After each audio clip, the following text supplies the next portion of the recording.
Alright, May 13th. Just finished putting on these lower Hotchkis control arms. What a pain in the ass.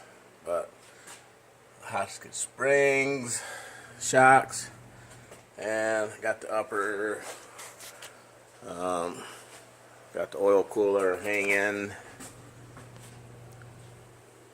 Got it all mounted. Just gotta figure out where to put it. Pump for the SuperCharger turned out really good, solid right there. Come to the bottom, off the top. That's all done.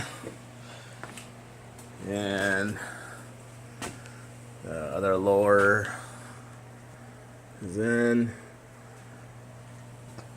and everything done. SuperCharger's done, so just get her back together. Put the uppers on, which are right there tomorrow. Oh, and I was gonna put some new brake lines on too. Just gotta do that right quick. Front brakes just weren't very good. Spending all this money on all this Wildwood stuff. I just feel like I needed better brakes, but we're getting there. It'll be hopefully running by this weekend.